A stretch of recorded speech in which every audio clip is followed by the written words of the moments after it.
So I wanted to have you on. For those that don't know, Matt was one of the leading journalists that covered the financial crash in 2008 and 9. Has a lot of infamous writings from Rolling Stone on vampire squids at Goldman Sachs and other things. And obviously it's different in terms of the magnitude of the economic problem with the COVID crisis, but I think there's similarities.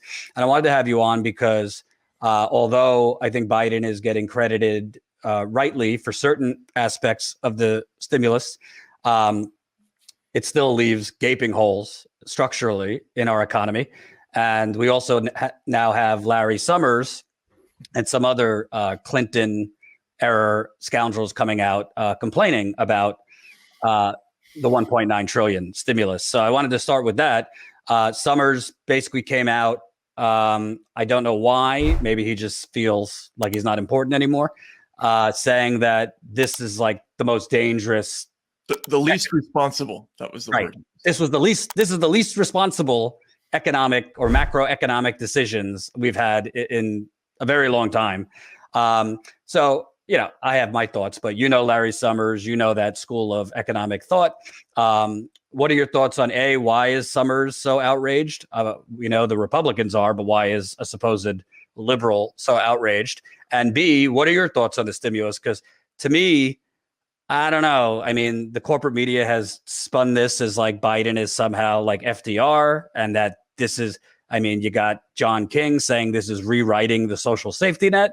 I think there are good things in there, but it's temporary. Most of this is temporary. In terms of cutting poverty in half, like I don't really see this cutting poverty in half.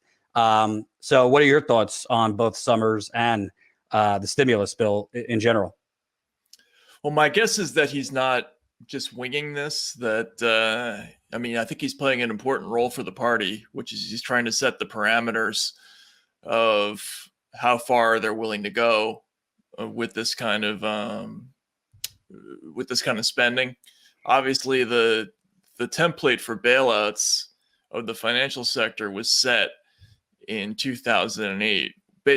Basically, both the Bush and Obama administrations had identical ideas about how to approach rescuing the economy after 2008, and their basic thought was that we're gonna make the financial services sector whole and flood it with money. And the phrase that I kept hearing over and over again was, we're going to allow them to drink themselves sober.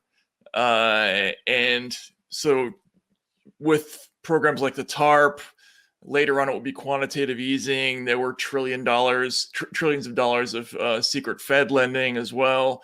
The whole idea was to flood the financial services sector with capital, and that this would somehow trickle down to the rest of the economy. That didn't happen. And Larry Summers played a kind of an important role in Barack Obama's attitude towards the bailout. Before he even took office, during the transition, Summers helped compose a 57-page memo that at the time was secret to Obama, stressing to him that the stimulus should not be too large. And they laid out a series of reasons that are very similar to the ones that you're hearing Summers elucidate now. Essentially, their concerns were that the inflationary pressures would be unsustainable in the long run. And they also miscalculated the number of jobs that would be lost if they didn't do anything. They were off by like 5 or 6 million jobs, if I remember correctly. The bottom line is the Democratic Party made, I think, what they realize now was a major political mistake in 2008 by rescuing Wall Street and doing basically nothing for ordinary people. They just let millions of people go into foreclosure. And this, I think, had a lot to do with why Donald Trump got elected. Their response was that anemic and unfair, accelerated income inequality significantly during that time period. And so this time around, they are doing something different. I mean, I think you should give them credit for that, because they're at least recognizing the political, the optics problem that they had last time. This time around, fundamentally, they're still doing the same thing. They're still flooding the finance sector with money. They did that. Trump did that last year with the CARES Act. This continues to do that, the new Biden bill. But they're also offering some other things that are significant, including, the unemployment, the aid to the tax break for people with dependent children. But as you point out, it's not structural. And there's this constant drumbeat of, if we do too much, there's going to be inflation and it'll be a disaster, which I think is going to be their ultimate excuse for making it temporary. Right. And I think we can. I mean, we don't need to love them, but you can credit, like the child tax credit. I agree. I don't understand why they lowered it from $400 a week to $300 unemployment, but it's something. So for the school of thought, something's better than nothing. This is definitely better than nothing. But I think what to me stands out about this is the media. They fail to ask the fundamental follow-up question. Why does poverty need to be cut in half? Why do we have so much poverty in the wealthiest country on earth?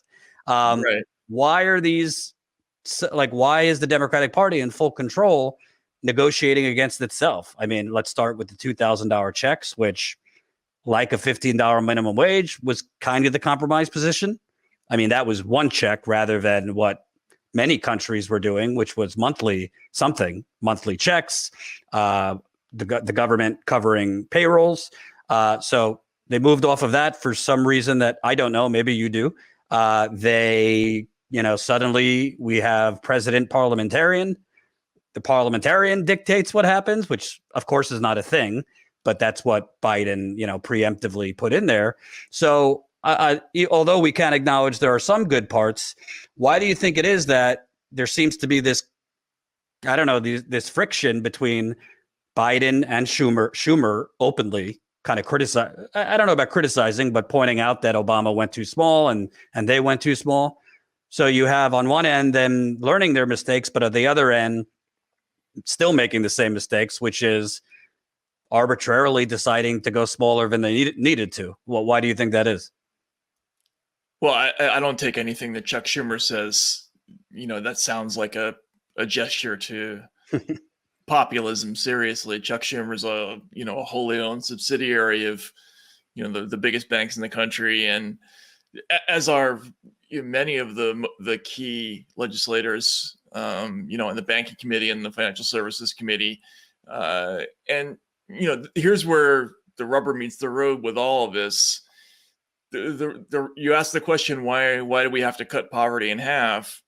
Why is it that income inequality accelerated so dramatically after 2008? Why has it been doing so, generally speaking, since the 70s?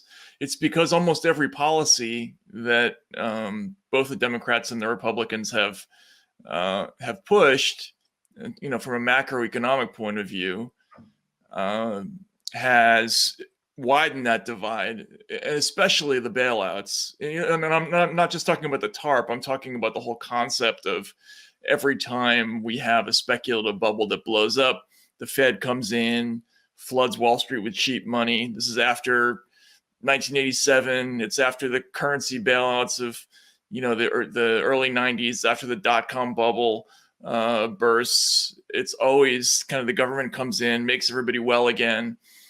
And the principle involved there is that if you have financial assets, if you're an owner of financial assets, those assets will be inflated by bailouts.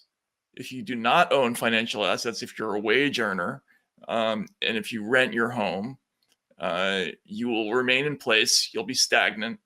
And it's those people who've done the worst in this economy, especially in the COVID economy. But the strategy remains, let's pump up the financial assets and let's keep these companies alive by, artificially sustaining their stock prices by, through sort of this indirect means. So that's their strategy fundamentally for keeping the economy alive. For them to do something fundamentally different would go against everything their donors want. So I just don't see that we're going to do that anytime soon. They expended all their political capital making sure that the person who believes in that strategy, Bernie Sanders, wouldn't go anywhere near the nomination. Why would they now turn to that strategy, except from an optical point of view? Well, what's interesting to me, because they're already out, they're already leaking to the press that Biden supposedly wants to do a $3 trillion infrastructure plan, which obviously would kind of be dead on arrival under the current dynamic. Republicans aren't going to vote for a ham sandwich. And I guess President Manchin has also said he's not going to do anything more without Republican votes. But what I find interesting is, like, in 2009, 2010, we know that a lot of these corporations just ended up doing more with less. Even when they got back to health, they just didn't hire back a lot of those lost positions. Right now, the last time they mentioned this, I think it was like close to 45% of the jobs that we lost in March and April of 2020 have not come back. Hope you enjoyed that last video. Hop on over to statuscoup.com, where you can sign up for our email list and become a member for as low as $5 to $10 a month. Membership is how we grow. That's statuscoup.com/join. And remember, join our email list so we can grow the revolution with you.